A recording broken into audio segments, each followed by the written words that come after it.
Barry Gibb was born on the Isle of Man in Douglas on September 1, 1946. Food was scarce, clothing was shared, and people were still attempting to reconstruct their lives following World War II. Families made the most of everything they had. The Gibbs led a modest life, and Barry learned how to take care of the others at a young age because he was the oldest. Although there wasn't much work on the island, their father, Hugh, played jazz drums. Additionally, in the hope that things might improve, the family moved back to Manchester in 1955. Those Barry's early years influenced him more than anyone realized. He assisted his mum, Leslie, Robin, Morris, and Barbara. He discovered how to remain calm in the face of hazard. He didn't receive his first guitar as a gift. It was the result of persistence and work, and he picked up singing in a setting with few opportunities. That he had roots in the Isle of Man, but the post-war battle strengthened his resolve, making him the focal point of the family and subsequently the beach's soul. 3 years later, on December 22, 1949, Robin and Morris came amid a difficult storm in the winter. They arrived early. Their requirements put additional strain on a home that was already making every effort to live. When the family returned to Manchester when the twins were 5 years old in 1955, they entered a household where everyday existence meant keeping track of pennies. Barbara came home exhausted from her hard workdays at factories. Hugh made numerous unsuccessful attempts to get employment. Some evenings there was no electricity. Hugh used to sell his drums to pay for food. That image never left Thibaut. They made a vow to themselves that they would never again go without food. Nevertheless, Robin and Maurice found solace in singing together amongst all of this. Even as children, their vocals harmonized, and those early harmonies helped them get through their most difficult times. Then came Andy Gibbs' birth in Manchester on March 5, 1958. He went inside a family that is constantly on the go and already overburdened. At that point, the Gibbs had moved about so much that Andy's early recollections were replete with changing residences and abrupt departures. Britain, after the war wars and providing much, Hugh spent months at a time traveling for employment. Barbara managed for kids by herself. Bills accumulated. There were notifications of eviction. Andy was always on the go growing up. It gave him courage and self-reliance. Additionally, it gave him desperation from his father. Additionally, when the older brothers became more successful musicians, Andy experienced pressure as well as pride. Those formative years made a lasting impression. His decisions and his course. The family realized they had to attempt by the middle of 1958 something fresh. They left England on a 6-week journey aboard the SS Fair Sea to Australia. There wasn't much entertainment on board, but the boys quickly made their enjoy yourself. They even made a little money singing for the passengers. Songs such as Life Aboard the Ship wasn't pleasant since the silvery moon's light filled the crowded decks and hinted at what was coming. Nice. The space was small. It was warm. Every day I felt homesick, although singing kept hope alive and brought them closer. They took action on September 1, 1958, onto Australian soil.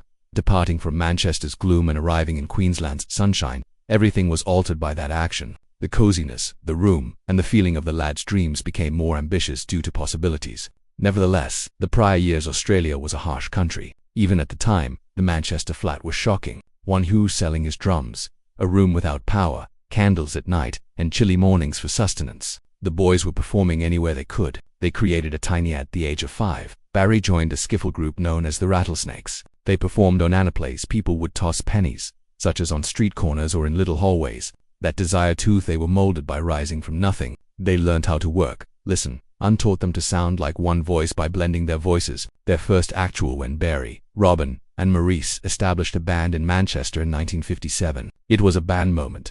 Rattlesnakes, they made their stage debut at the Gemont Cinema, where children would run on stage in between movies to imitate Tommy Steele or Elvis.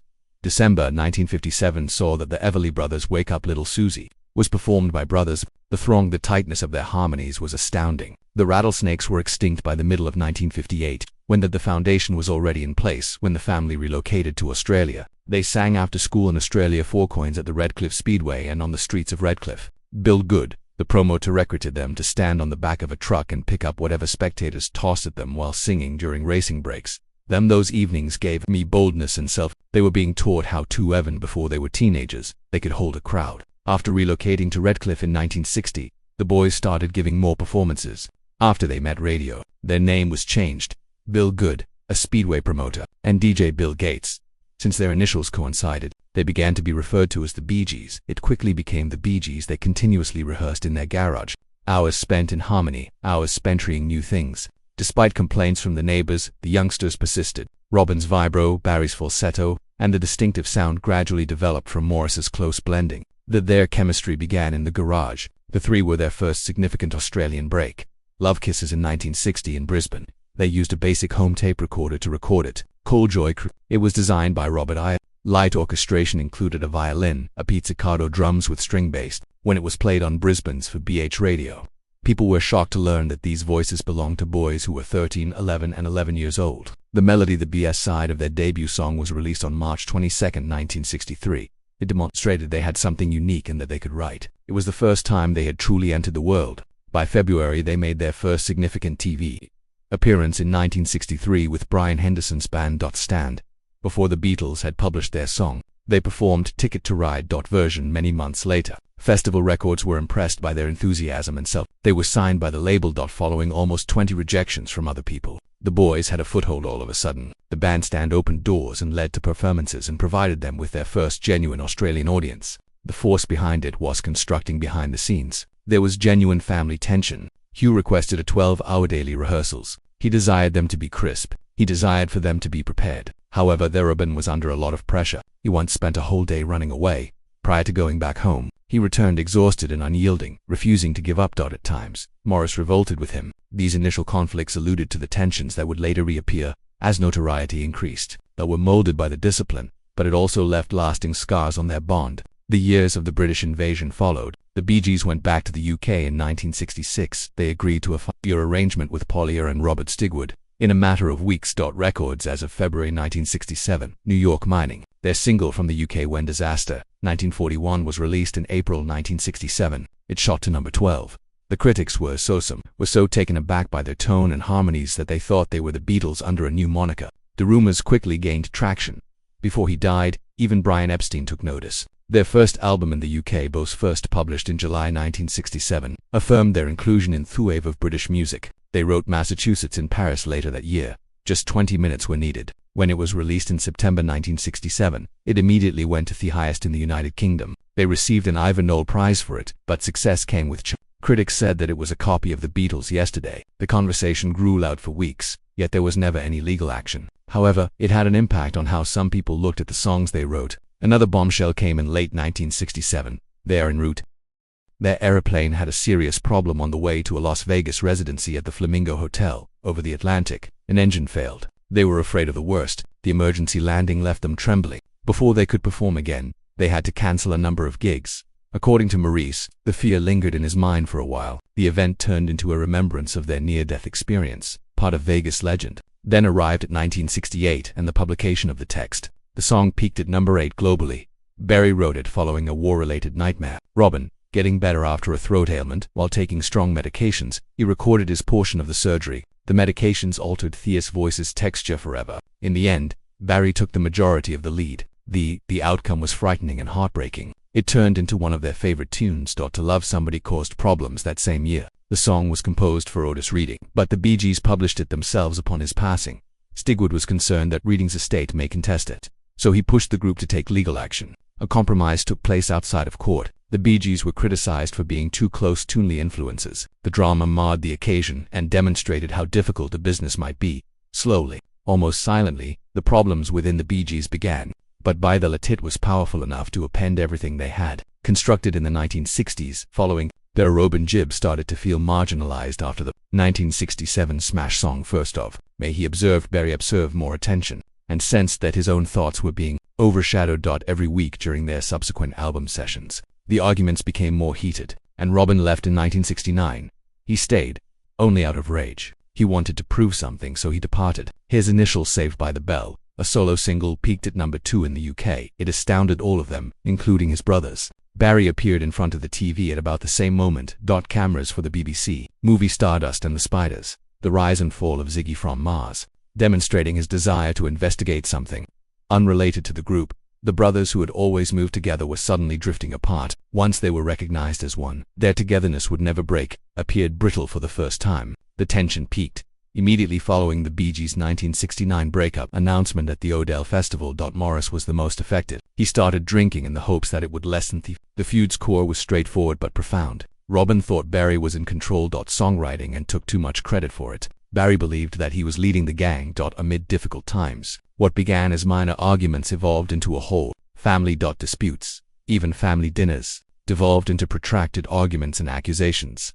The brothers grew closer than ever after. Morris subsequently acknowledged that the emotional strain almost broke him, losing each other forever. Fans were taken aback. The Bee Gees have always appeared to an inaccessible unit. They now appear to be three brothers squabbling over identity, music, and focus. The group had never been this close in their lives, eternally coming to an end. When they got back together in 1970, they attempted to mend the damaged record 2 years later in the hopes that the music would fill up the gaps, but didn't fit together. In the UK, the album only peaked at number 32, a disappointing line from their past achievements. They had particularly difficult sessions in IET. Once IC2 Connect harmonies now sounded tight. Each choice turned into a discussion. Each line seemed like a struggle for dominance. Critics took note right away. The strain in the song, claiming that the trio had lost their unique charm, the 2-year failure, and demonstrated that when past wounds were still present in the room, brotherhood was insufficient to save a project. It demonstrated how brittle their chemistry had grown. As the elder brothers battled their issues, Andy Gibb observed at a distance.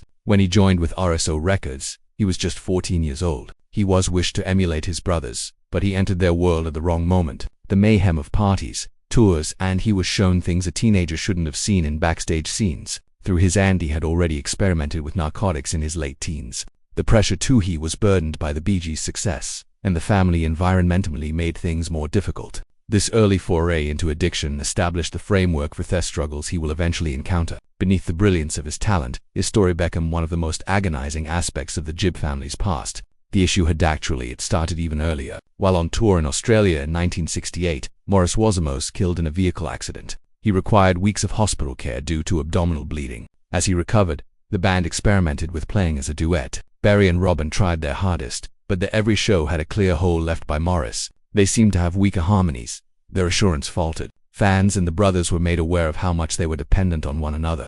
And if one component disappeared, the whole thing could crumble very fast. The Bee Gees attempted to conceal the severity of the mishap. However, it got silent among the group.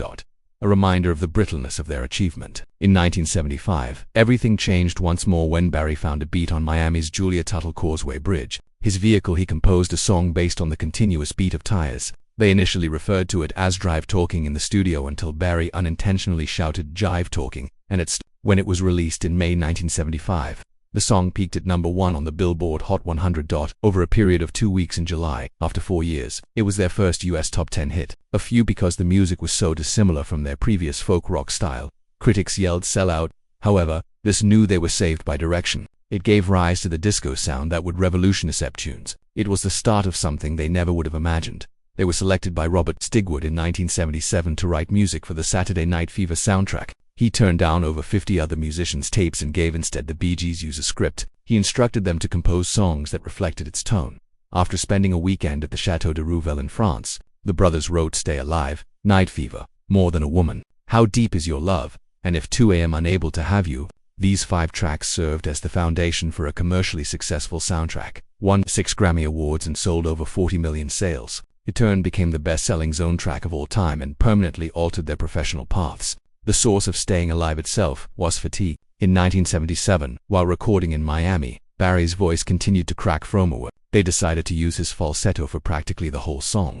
Life's Going Nowhere was the only statement that had his usual tone. Someone Help Me. Their distinctive disco sound was produced by that small change. In the meanwhile, John Tony Manero wasn't even intended to be Travolta. Henry was the first to be cast in the position Winkler, but he declined. Just a few weeks prior to filming, Travolta received it. When combined with the Bee Gees' music, the performance made the movie a global sensation. The Bee Gees were in the lead by 1978. Once more, they made nearly $100 million with their world tour, which included more than 200 shows. Behind the scenes, however, things were breaking down once more. Robin Gibb, a heavy smoked, experienced a voice hemorrhage while performing in Sydney. He fell after singing Massachusetts and was taken to the doctor. He was cautioned that his voice might be permanently damaged by one more strain. He continued to smoke. Each of them was suffering from the strain, the celebrity, and the speed of touring in various methods. Then there was a backlash. In 1978, after a police raid at a party in Miami connected them to drug use, UK newspapers branded they are the Cocaine Kings. Although they refuted the charges, the harm had already been done on the night of the disco demolition. Anti-disco feeling quickly rose and burst when thousands of people watched disco in Chicago on July 12, 1979 at Comiskey Park. Records are being blown up. There was mayhem. It was hatred. Additionally, the Bags became the primary targets despite their remote location from the incident. Their reputation suffered a setback that never quite recovered. Notary Ty was dragging each brother in perilous ways. Barry Gibb started taking Valium in 1979 in order to manage stage fright. He became uncontrollable. He took almost 40 tablets a day. He was on the verge of overdosing by the time they arrived in Los Angeles, just in time. Staff intervened. He was hospitalized for a month, and the Bee Gees had to postpone performances. Nobody outside the close circle knew how at the time it had becoming quite serious. Insiders claimed years later that the entire operation was the worst of all as Barry's dependence on stimulants and sedatives. His lyrics were viewed as therapy. In 1983, while he struggled through that suffering, a quieter sound wafted towards the brothers. This change resulted in a song they initially thought of for Marvin Gaye, but it was ultimately acquired by Kenny Rogers and Dolly Parton. When Islands in the Stream was released in 1983, it marked a sea change for both personally and musically.